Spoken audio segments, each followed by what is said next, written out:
आज हम चर्चा करेंगे आपसे हार्ट अटैक के बारे में। हार्ट का मतलब होता है दिल, जिसका काम होता है खून को पंप करना। खून को पंप करके खून को एक जगह से दूसरी जगह पहुंचाने का जिम्मेदारी हार्ट का होता है। और अटैक का मतलब होता है हार्ट का नुकसान होना। तो हार्ट अटैक का जो सबसे प्रमुख कारण है उसके बारे में चर्चा करेंगे। वो होता है प्लेग का रप्चर होना। प्लेग क्या होता है आप जानते होंगे कि हम लोग जो सांस लेते हैं, हम लोग जो खाना खाते हैं, सांस में ऑक्सीजन, खाना में जो ग्लूकोज बनता है, वो ग्लूकोज ऑक्सीजन के माध्यम से एनर्जी पैदा करता है। और आप भी जानो बिना एनर्जी की दुनिया में कुछ नहीं होता है। बिजली से आपका काम चलता है, एनर्जी से हम बोल पा रहे हैं, अभी एनर्जी से हम चल पाते हैं, एनर्जी से हम दौड़ पाते हैं, एनर्जी से हम सोच पाते हैं। तो सारा जो खेल तो एनर्जी का है। हार्ट को भी पंप करने के लिए अपने खुद के लिए एनर्जी चाहिए, जिसको पहुंचाने के जो खून की नली होती है, जिसके माध्यम से ग्लूकोज और ऑक्सीजन जाता है हार्ट के अपने मसल के सप्लाई के लिए। वो जो नली है, खून की नली, वो बंद हो जाती है, जिस कारण से सप्लाई बंद हो जाता है, ना ऑक्सीजन पहुंचता है ना ग्लूकोज पहुंचता है। और जो हार्ट का जो मसल है वो डैमेज होता है, जिसको हम लोग हार्ट अटैक बोलते हैं। ये शुरू में सबसे पहले चर्चा करते हैं कि हार्ट अटैक होता है क्या। तो होता क्या है कि ये जो डैमेज होता है खून की नली के बंद होने के कारण, इसी को हम लोग हार्ट अटैक बोलते हैं। तो हार्ट अटैक होता क्यों है? क्योंकि खून की नली बंद हो जाती है। खून की नली बंद क्यों हो जाती है? खून के नली के अंदरूनी सतह, जैसे कोई नली है, पानी का पाइप है, तो एक पानी का बाहर से दिख रहा है, अब पाइप के एक अंदरूनी हिस्सा जहाँ पर पानी रहता है, तो जो खून के नली का जो अंदरूनी हिस्सा है, उस हिस्सा के ऊपर में कोलेस्ट्रॉल, ट्राइग्लिसराइड और भी बहुत सारा सब्सटेंस मिल करके एक प्लेक बनाता है। प्लेक मतलब उभार बनाता है, पहाड़ टाइप का बनाता है, ऊंचा चीज़ बनाता है। वो जैसे जैसे ऊंचा होता है, खून की नली के अंदर का जो जगह होता है वो घटते जाता है, इस कारण से ब्लड का वहाँ पे स्पीड बढ़ जाता है। और उसके कारण से क्या होता है, कभी कभी वो जो है प्लेक फट जाता है, फूट जाता है। जैसे वो फूट जाता है तो उसके अंदर जो खून थक्का बन जाता है और बिल्कुल नली बंद हो जाती है। उसके आगे खून ऑक्सीजन और ग्लूकोज जाना बंद हो जाता है, और मांसपेशी, जो हमारा हार्ट का जो मांसपेशी है वो मरना शुरू करता है, जिसके लिए लोगों को दर्द होता है। तो ये कारण क्लियर हो गया है कि हार्ट अटैक होता क्यों है। क्योंकि खून की नली के अंदर जो प्लेक बनता है, गंदगी की चर्बी को बाहर ना बनता है, जो कोलेस्ट्रॉल, ट्राइग्लिसराइड और भी बहुत सारा सब्सटेंस को मिल करके बनता है, तो वो खून की नली पतली होती है, वो खरोच आता है, फिर बंद हो जाती है नली, और इस तरह से वो नली बंद हो जाती है और लोगों को हार्ट अटैक हो जाता है। तो सबसे पहले कि हार्ट अटैक किसी को हो गया तो उसे क्या क्या खतरा है कि हार्ट अटैक होगा, क्यों हो जाता है किसी को हार्ट अटैक। ये तो कि नली के अंदर हो जाता है, लेकिन बाहर में क्यों हो जाता है, बाहर से क्या कर सकते हैं कि हम इससे बच भी सकते हैं। तो जिससे बच सकते हैं वही चीज़ आपको कराता है। जैसे मान लीजिए आपको डायबिटीज़ है, आपका डायबिटीज़ कंट्रोल में नहीं है, तो आपको हार्ट अटैक जल्दी होगा। तो डायबिटीज़ कंट्रोल कैसे किया जाए? तो उसके लिए ज़रूरी होता है कि शुगर का जो मेडिसिन खाइए, डाइट एक्सरसाइज सही कीजिए। तो ये आपका डायबिटीज़ कंट्रोल करना है। तो डायबिटीज़ जो है खून के नली के अंदर जो है चर्बी को बनने में सहायता करता है, उभार प्लेक बनने में।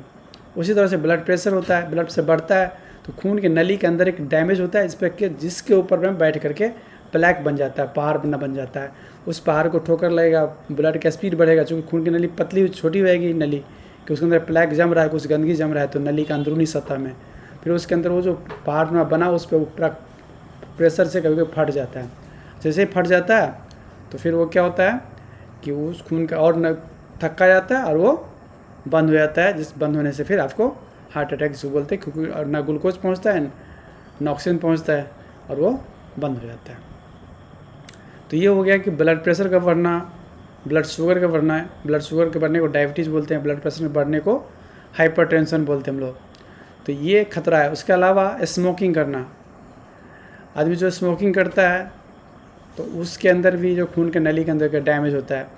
चौथा हो गया कोलेस्ट्रॉल या लिपिड प्रोफाइल्स को बोलते हैं, कोलेस्ट्रॉल, ट्राइग्लिसराइड, ये सबका बढ़ा हुआ होना, तो ये भी आपको खतरा का कारण। उसके अलावा स्ट्रेस हुआ, मोटापा हुआ, जो मोटे हैं, जैसे खाने का तौर तरीका गलत है वैसे लोगों में, क्योंकि खाना में ऐसी चीज़ खा रहे हैं जिसमें बहुत ज़्यादा फैट है, चर्बी है, बाहर के रेडीमेड चीज़ खा रहे हैं, फ्राइड चीज़ खा रहे हैं, बहुत तला भुना चीज़ खा रहे हैं, तो ये सब जो है खतरे का कारण है, जहाँ पे हम उसको रोक सकते हैं, जहाँ पर हम उसको बदल सकते हैं। उसके अलावा होता है कुछ चीज़ आपके हाथ में नहीं, जैसे आपके माता पिता को डायबिटीज़ है तो आपको होगा, या आपके माता पिता को हार्ट अटैक हुआ तो फिर आपको हार्ट अटैक होगा। ये सब चीज़ आपके हाथ में नहीं है, इसको आप कुछ भी नहीं कर सकते हैं। पुरुष होने से ज़्यादा खतरा रहता है, उम्र बढ़ने से खतरा बढ़ जाता है, ये सब भी आपके हाथ में नहीं होता है। तो इस तरह से जो है किसी को भी हार्ट अटैक का खतरा होता है। हार्ट अटैक का अब लक्षण क्या है, कैसे समय किसी को हार्ट अटैक है, तो सीना के बीच वाले और बाएं हिस्से में अगर दर्द हो और बाएं हाथ की ओर जाता हो तो सबसे कैरेक्टरिस्टिक है हार्ट अटैक लक्षण। खास करके उस वक्त आपको पसीना आएगा, आपको उल्टी सा मन करेगा, कभी कभी आपको सांस भी फूस सकता है क्योंकि हार्ट ज़्यादा कमज़ोर हो गया, हार्ट सही से पंप नहीं कर पाया, ब्लड जो है पीछे में जमा होना शुरू हो जाता है, फिर फेफड़ा में जमा हो जाता है, फिर ऑक्सीजन सही से मिल पाता है, फिर सांस फूलना शुरू हो जाता है।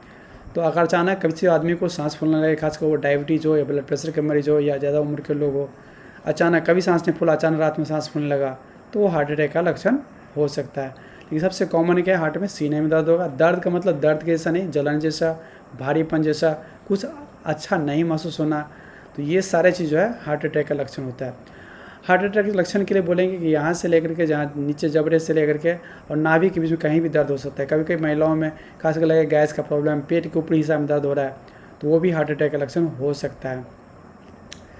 तो सबसे मेन है जिसमें खतरा ज़्यादा है उसमें ज़्यादा समझे, माने किसी को ब्लड प्रेशर बढ़ा हुआ, डायबिटीज़ है, वो सही दवा नहीं खा रहा है, वैसे आदमी अगर कंप्लेन कर रहा है चेस्ट पेन का, तो समझना ज़्यादा है कि उसको हार्ट अटैक। कोई आदमी यंग है, 20 साल की उम्र का है, उसे कोई रिस्क फैक्टर नहीं है, सब कुछ सही है, तो संभावना वहाँ कम हो जाता है।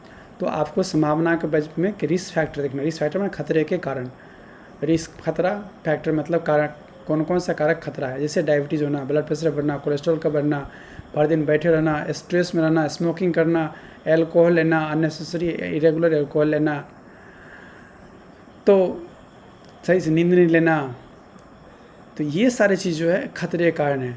खतरा जो आप कुछ नहीं कर सकते हैं, जहाँ पे आपको उम्र के बढ़ने से खतरा बढ़ता है, माता पिता को होने से खतरा बढ़ता है, पुरुष होने से ज़्यादा खतरा होता है, तो ये सब चीज़ को आप कंट्रोल नहीं कर सकते, इसको आपको हाथ में नहीं है।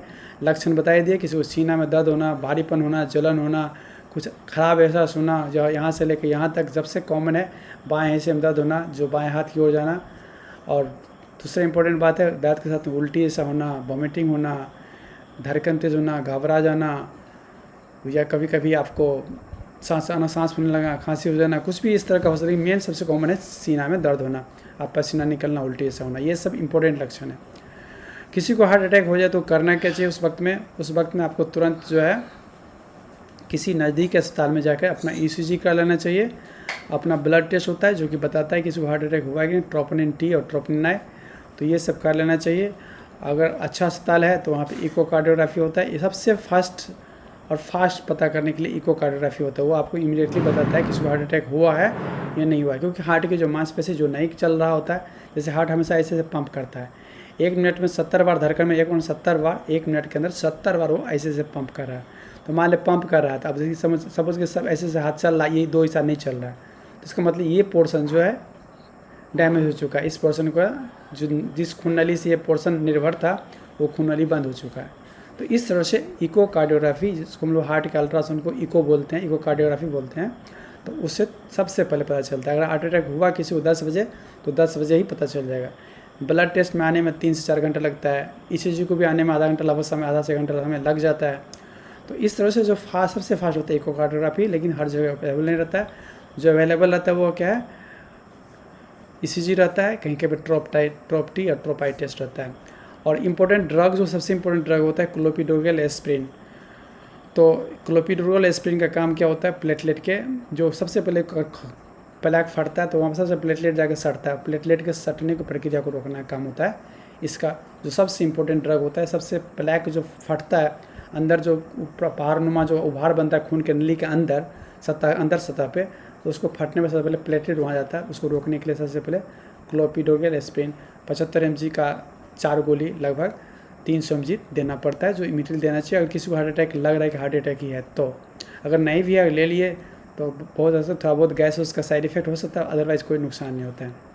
तो ये बहुत इंपॉर्टेंट पॉइंट है कि हार्ट अटैक किसी को हो तो इमीडिएटली उसका ट्रीटमेंट होना चाहिए, क्योंकि अटैक जितना लंबा देर के बाद इलाज होगा उतना ज़्यादा नुकसान होगा, जितना पहले इलाज होगा उतना कम नुकसान। एग्जाम्पल के लिए अगर कोई एक्सीडेंट होता है बस का और उसमें जो घायल हुआ उसको तुरंत अस्पताल पहुँचाएगा तो उसके बचने की संभावना ज़्यादा होता है, लेट से पहुँचाएगा तो कम हो जाता है। ठीक उसी तरह हार्ट अटैक में होता है, इसलिए हार्ट अटैक को कभी इग्नोर नहीं करना चाहिए, भूल नहीं जाना चाहिए उसको। जैसे लगे आपको इमीडिएटली किसी भी डॉक्टर से सलाह ले लेना चाहिए।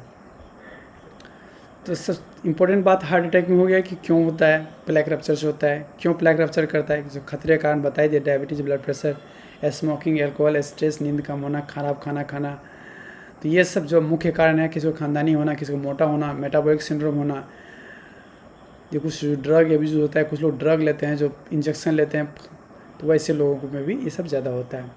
तो ये क्यों हुआ, लक्षण क्या है बता दें। इलाज में सबसे इम्पोर्टेंट क्या है कि आपको जल्दी इलाज कर लेना चाहिए। टेस्ट क्या है, ईसीजी है, इको है, ब्लड टेस्ट ट्रोपाई है। सबसे पहले कौन पकड़ता है, इकोकार्डियोग्राफी पकड़ता है, उसके बाद ईसीजी पकड़ता है, और उसके बाद आपको ट्रॉप टाइप पकड़ लेता है 3 घंटा में। ट्रीटमेंट कब शुरू होना चाहिए, जितना जल्दी हो सके, आधा घंटा 1 घंटा में कर लीजिए तो बहुत बेस्ट माना जाता है। 3 घंटा के अंदर करने के लिए बहुत अच्छा माना जाता है। उसके बाद अगर भी कर सकते, करना तो चाहिए कभी भी, लेकिन जितना जल्दी कराए उतना अच्छा। उसमें इलाज में क्या क्या हो सकता है, इलाज में जो है आपको अगर एंजियोग्राफी एंजियोप्लास्टी अवेलेबल हो तो वो आजकल सबसे बेहतर माना जाता है। एंजियोग्राफी का अर्थ होता है खून के नली में कहाँ कहाँ रुकावट है उसको देख लेना। एंजियोप्लास्टी का मतलब होता है उसको ठीक करके उसके अंदर स्टेंट को लगा देना। तो वो होता है एंजियोग्राफी एंजियोप्लास्टी विथ स्टेंट। माने स्टेंट का अर्थ होता है एक दूसरी नली जो मेटल की बनी होती है और भी चीज़ की बनी होती है, तो वो नली, उस खून की नली जो बंद है उसके अंदर दूसरी नली डाल देना, फिर उस नली को ठीक करके उसके अंदर नली डाल देना। इसको हम लोग एंजियोप्लास्टी बोलते हैं विथ स्टेंट। तो इस तरह से आप जो है इसका इलाज होता है। कभी कभी खून के हृदय को 3 नली सप्लाई होता है और तीनों नली ब्लॉक है तो उसमें बाईपास किया जाता है। बाईपास का अर्थ क्या होता है, जो ब्लॉक है उसको ठीक नहीं करके उसके साइड से उसको किसी को अच्छी नली को उसके बगल से जोड़ दिया जाता है। इसे रोड का बाईपास रोड क्यों पकड़ते हैं, शहर के अंदर जाम है, शहर के बाहर से कोई रोड पकड़ करके फिर आप बाहर से बाहर निकल जाते हैं, तो इस तरह से बाईपास किया था। उसी तरह से हार्ट का कोरोनरी आर्टरी बाईपास ग्राफ्ट बोलते हैं, CABG। तो CA का मतलब मतलब कोरोनरी, हृदय जुड़ा हुआ, आर्टरी का मतलब खून की नली, बाईपास का मतलब बगल, ग्राफ्ट का मतलब कोई ऐसा ब्रांच दे देना। तो इस तरह CABG कहते हैं जब तीनों नली ब्लॉक है। खासकर डायबिटीज़ केस में अगर 2 नली भी ब्लॉक है तो बाईपास का सहारा लेना पड़ता है, जो ज़्यादा बेहतर माना जाता है। एक नली ब्लॉक हो तो एंजियोप्लास्टी विथ स्टेंट लगा सकते हैं। तो ये मुख्यतः इलाज होता है। इसका हम फोटो तो इसमें नहीं दे पा रहे हैं वीडियो में, लेकिन यही सब इलाज होता है। सबसे इम्पोर्टेंट बताना चाहेंगे होता क्यों है, क्योंकि खून के नली के अंदर एक पहाड़नुमा उभार बनता है, जिसके फटने से, ज्वालामुखी फटने से समझिए उसी तरह फट जाता है, वहाँ पर जाके प्लेटलेट जाके सट जाता है, फिर खून का और सभी पार्ट्स में जो खून का थक्का बना देता है, जो नली को पूरी तरह से बंद कर देता है, आगे के खून जाना बंद हो जाता है। जिस मांसपेशी उस खून नली पर निर्भर करता है वो मांसपेशी मर जाता है और उसको हम लोग हार्ट अटैक बोलते हैं, डैमेज हो गया। तो ये हार्ट अटैक होता है, बचने के उपाय बता ही चुके हैं। तो इस तरह से मेरा उम्मीद है कि आप इस वीडियो को देखें हैं तो और तक पहुंचाइए, औरों को भी दिखाइए, समझाइए, और लोगों को बताइए कि बीमारी हार्ट अटैक एक एंड रिजल्ट है, मैंने कहीं परिणाम है। किसी को हार्ट अटैक हो गया, उसका परिणाम से पहले जो है काम होता है उसका डायबिटीज़, उसका ब्लड प्रेशर, उसका स्मोकिंग करना, उसका मोटापा होना, उसका स्ट्रेस होना, उसका बुरा खाना खाना, उसका बुरा वेट होना, मोटापा होना, तो उसका फैमिली हिस्ट्री होना, ये सब चीज़ जो है बहुत ख़राब चीज़ है। तो उस पर फोकस कीजिए, क्योंकि प्रक्रिया ही परिणाम को लाता है। आप गलत तरह से खा रहे थे, आप मोटे थे, आपका स्टाइल ख़राब था, इसलिए बीमारी हुआ। तो उस स्टाइल पे फोकस कीजिए, प्रक्रिया फोकस कीजिए, तो परिणाम ख़राब नहीं होगा। परिणाम पर आने के बाद फोकस करने से फिर आप उसको वापस नहीं ला सकते हैं। तो इसलिए सभी आदमी का ये आज वीडियो का उद्देश्य है कि प्रक्रिया क्या है। आप अगर मोटे हैं तो पतले होइए, ये सही वेट लाइए, डायबिटीज़ है तो कंट्रोल कीजिए, ब्लड प्रेशर है तो कंट्रोल कीजिए, अगर उम्र ज़्यादा है, खतरा ज़्यादा है, उसमें BP शुगर चेक करा के तो देख लीजिए है कि बढ़ा हुआ कि नहीं बढ़ा हुआ। बहुत सारे लोग BP शुगर चेक नहीं कराते हैं, बहुत सारे लोग में चेक कराते हैं, एक बार ठीक हो जाता है तो सोचता है कि मेरा हमेशा के लिए ठीक हो गया, और दवाई बंद कर देते हैं। फिर दूसरा बार आते हैं तो पता नस ब्रेन का नस फट गया या हार्ट अटैक हो गया। तो ये सब घटना नहीं होना चाहिए। अगर आपको ब्लड प्रेशर है, शुगर है, आपने पहले लाइफ स्टाइल ठीक किया, खाने पीना से सही किया, फिर भी नहीं कंट्रोल हुआ, डॉक्टर ने दवाई दिया, अगर सही जा रहा है दवा खाने पे तो दवा बंद नहीं होना चाहिए, दवाई को चलते रहना चाहिए। हाँ, अगर रेंज के नीचे आ रहा है कोई चीज़, ब्लड प्रेशर रेंज के नीचे आ रहा है, मतलब ज़्यादा ही घट रहा है, तो ऐसे केस में दवाई के डोज को कम करना है, अगर बहुत कम है तो फिर बंद करना है। तो ये सब जो है निगरानी में होना चाहिए, और आपको हमेशा सचेत रहना चाहिए। ऐसा नहीं एक बार इलाज कराए तो 5 साल उसी दवा खा रहे हैं, सो नहीं, आप 6 महीना साल भर में ज़रूर अपनी दवाई को एडजस्ट कराइए। BP शुगर आप महीने में 15 में जांच करके देख सकते हैं अपना, ताकि ख़राब होगा तो फिर ठीक कर लिया जाएगा, अगर बढ़िया है तो अच्छी बात है। रेंज कितना होना चाहिए मेरे और सारे वीडियो में डाला रहता है, और ऐसे भी आप गूगल पे सर्च करके देख सकते हैं कि ब्लड शुगर का क्या नॉर्मल रेंज है, ब्लड प्रेशर का नॉर्मल रेंज क्या होता है। ताकि आप अपना अगर नापते हैं तो उसको मिला कर देख सकते हैं कि वो बिल्कुल ठीक है कि नहीं। धन्यवाद।